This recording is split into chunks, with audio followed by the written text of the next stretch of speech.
강의를 다 하신 거죠? 예. 야, 무슨 학생 강의 들은 것 같은 느낌. 오늘 하실 말씀을 쭉 정리를 다 해주신 건데, 제가 오늘 저기 말씀을 나누려고 해서 그랬는지 모르겠는데, 아침에 출근을 하는데요. 어제 비가 많이 왔잖아요.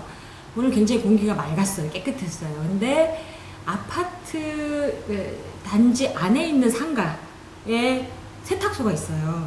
근데 그 세탁소 옆에 벤치에서 제가 버스를 기다렸거든요.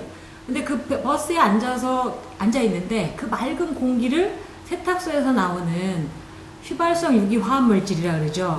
벤젠 냄새가 굉장히 나는 거예요. 그 굉장히 상쾌한 공기를 마시면서 버스 정류장까지 왔는데, 거기는 하여튼 자동차 매연도 있었긴 했지만 벤젠 냄새가 굉장히 나서, 아니 도대체 바로 옆에 이제 사람들이 살고 있는 집도 아파트 단지 내였으니까 집도 있는 거고, 사람들이 많이 모이는 다중시설이 대체 상가하고 붙어 있을 텐데. 예. 그리고 집이 붙어 있는 거고, 그 다음에 그 옆에 버스 정류장이 있었는데, 이렇게 생활 속에 이런 위험 요소들이 굉장히 많구나.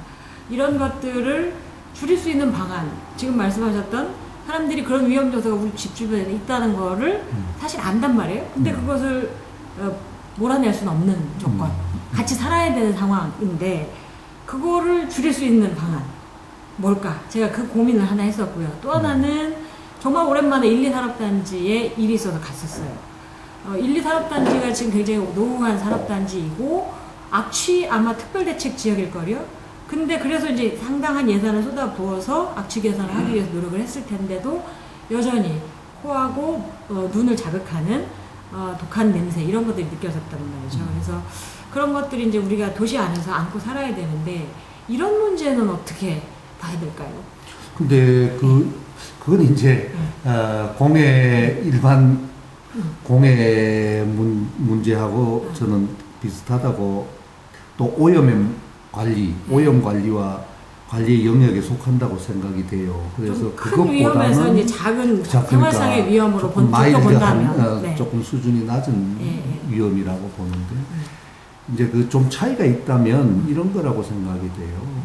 이 사고를 매개로 해서 대규모의 재난을 가져오는 위험에 대해서는 일상적인 어떤 방어 장치나 이것만 가지고는 부족하다. 왜냐하면은 한번 사고가 나면은 그 피해의 규모가 너무나 크기 때문에, 피해 규모도 크지만은 인명이라든가 또는 사회적 영향도 굉장히 크거든요. 건강의 영향도 크고 어떤 영향이 너무나 크기 때문에, 거기에 대해서는 우리가 새로운 인식을 가지고 사고가 나지 않도록 위험을 관리하는 이런 제도가 좀 필요하다고 생각이 돼요. 내가 생각하기로는 세탁소에서 나오는 벤젠이라든가 휘발성 유기 화학 물질이라 그럽니까? 이런 것들은 기존의 제도를 조금만 더 엄격하게 시행하면은 대체로 막을 수 있는 것 아닌가, 이렇게 생각이 되는데요. 농도 규제나 이런 것들을 좀 강화하거나, 아니면 그 위치 자체를 좀 제한하거나, 이런 방식들로 사람들이 직접 노출되거나 이런 걸 좀 줄일 수 있다, 이런 말씀이신 거죠? 네. 예를 들면 우리가 주유소에서 기름을 넣으면은 거기서도 휘발성 유기화 벤젠이나 톨루엔 이런 게 많이 나오죠. 그래서 내가 기억하기로는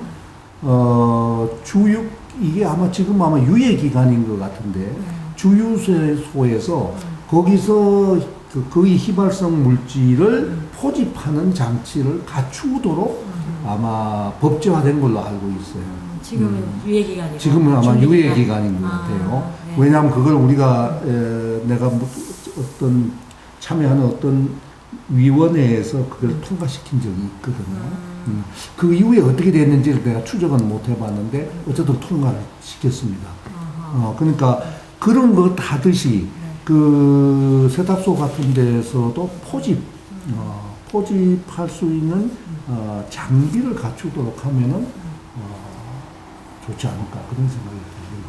근데 이제 그것도 아까 말씀하신 중에 비용 문제가 있잖아요. 어쨌든 세탁소는 돈이 많은 사람들이 하는 것도 아니고 영세 사업자가 하는 거라서 그런 것들을 이제 많이 하게 되면 비용이 올라가는 거고 결국은 세탁을 하는 사람들의 비용이 증가하는 문제, 가게에 부담을 줄 수 있겠죠. 근데 그런 관점에서보다는 사실은 이런 유해한 물질들을 덜 쓰는 방식, 원료 자체를 바꾸는 방식 이렇게 가는 게 저는 좀 필요한 게 아닌가 싶고요. 이번에 이제 구미에서 일어났던 가스 누출 사고도 마찬가지인데 이 굉장히 위험한 물질이 그 산업단지 안에서 만들어지고 있는데도 불구하고, 그러니까 사용할 수 있도록 갖고 와서 쓰기 좋게 만드는 과정을 거기서 해서 다시 내보내는 거였는데 그런 물질이 다뤄지고 있다라고 한 사실을 주민들이 몰랐다는 거예요. 그러니까 공단 내에 있는 사람들도 몰랐을 거고 지역에 있는 주민들도 몰랐을 거고, 그래서 일단 말씀하셨던 그런 위험 요소가 우리 생활권 안에 있다라고 하는 걸 모른다. 첫 번째. 그 다음에 가스가 누출이 됐는데 이게 무슨 가스인지, 얼마나 독성이 강한 건지, 그 누출된 몇 시간 안에 사람이 죽을 수도 있는 굉장히 독성이 강한 물질이었는데도 그런 것들이 없었던 거고, 그 다음에 이 가스가 누출이 됐는데 행정기관들의 그 태도는 더 웃겨요.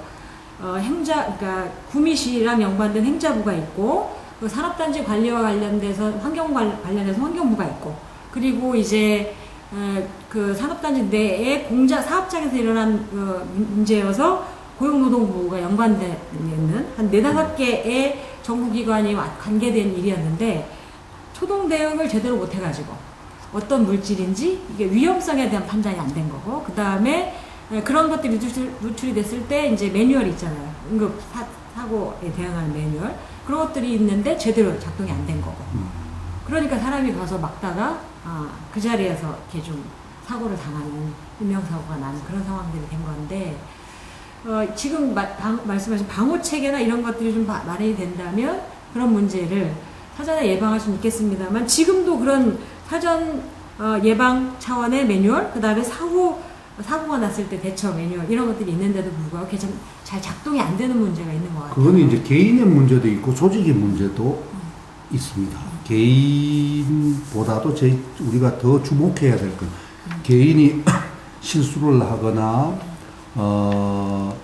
이 부주의, 고의로 사고를 일으키는 경우는 없겠습니다만은 부주의해서 일으키는 경우도 있는데, 더 우리가 주목해야 될 거는 조직의 문제입니다. 조직 속에는 대체로 이런 분위기가 있습니다. 자기네 조직 내부에서 일어난 좋지 않은 일을 되도록이면은 최소화시켜, 작게 만들어 가지고 없었던 걸로 이렇게 흐지부지 이렇게 넘어가려고 하는 그런 게 어느 조직이나 다 있습니다. 그렇죠? 그렇죠. 다 있죠. 시민단체도 있지 않겠습니까? 아니요, 옆에서 굉장히 심각한 오염원이 있는 아파트가, 그 오염이 없다고 얘기하는 거. 그런 거 일종인 거지. 그거는 이제 조직 보호보다는 경제적인 그렇죠. 이익 때문에 그런 건데, 조직 보호 때문에 그렇습니다. 조직 보호 때문에. 네. 그래서 쉬쉬하고 이걸 덮고 빨리 지나가려고 하는 그런 분위기들이 있는데, 그런 것들을, 사실은 깨쳐 나가야 된다 이렇게 생각이 돼요. 그래서 법만 만든다고 이게 되는 게 아니고, 법을 아무리 만들어 놔도 조직이 그렇게 움직이면은 이거는 위험을 방지하기는 어렵다고 저는 생각이 돼요. 원자력 발전소 같은 데서도 왜 조직 기강이 회의해 가지고 사고가 물론 작은 사고였습니다만은 그것이 위로 보고가 되지 않고 지나갔다가 나중에 노출이 됐다 그럴까요? 알려지게 된 이런 일들도 많이 있잖아요. 이건 그 큰 조직 속에서 작은 단위를 보호하기 위해서 그렇죠. 그렇게 하는 겁니다. 이런 분위기를 깨 나가는 것이 굉장히 필요하다고 생각이 돼요. 거기에 대한 그 또 이론들도 있습니다. 고도 신뢰성을 확보하기 위해서는 어떻게 해야 되는가? 거기는 특별한 조직 문화가 필요하다는 거예요. 보통의 조직 문화 속에는 대체로 좋지 않은 일을 덮어버리려고 하는 문화가 있는데 위험을 다루고 있는 조직에서는 그런 문화는 곤란하다는 거예요. 그 위험을 만연화시킬 수가 있고 그렇게 되면 큰 사고를 불러올 수 있다는 우려 때문에 그런 것이 훨씬 더 바닥에 깔려야 되겠죠. 근데 우리 사회는 그런 문화는 아직 오지 않은 미래인가요? 내 생각은 일본도 난 크게 다르지는 않다고 생각하는데 예. 조직 전체를 보호하기 위해서 대외적으로 좋지 않은 일을 공개하지 않으려고 하는 거 이런 것들이 큰 사고를 일으킬 수 있다고 나는 생각합니다. 그게 이제 태안 기름 유출 사고를 빨리 조기 종결했다고 발표하려고 했었던 지방 정부나 이번에 구미 그 불산가스 누출 사고가 있었을 때 구미 씨가 그렇게 하루 만에 했죠. 그 구미 공단이라고 하는 해제했던 그런 상황. 구미 공단이라고 하는 것의 이미지를 네네. 나쁘게 만들지 그렇죠. 않기 위해서 이 별 대수롭지 않은 사고였다. 이렇게 이제 말하자면 그런 방향으로 끌고 가기 위해서 그렇게 한 것이 아닌가. 대체로 어느 도시, 어느 지역, 어느 조직에서 일어나도 우선은 조직 보호 때문에 그렇게 끌고 가려고 하는 분위기들이 있습니다. 그래서 사실은 시민 참여 이런 것들이 필요하다고 생각합니다. 정보가 공개되고 시민이 참여하고 개입해서 통제할 수 있는 권한을 스스로 갖게 만드는 것이 매우 중요하다 이런 말씀이신 거죠? 예. 네. 오늘 제가 위험 석학을 모시고 강의를 듣고 그냥 충분히 공부한 그런 시간 같은데요, 교수님? 그런 건 아니고 이 참여자가 적다 보니까 내가 강의 스타일로 이야기를 하는 바람에 그렇게 됐습니다. 네, 오늘 공부 잘했습니다, 교수님. 네.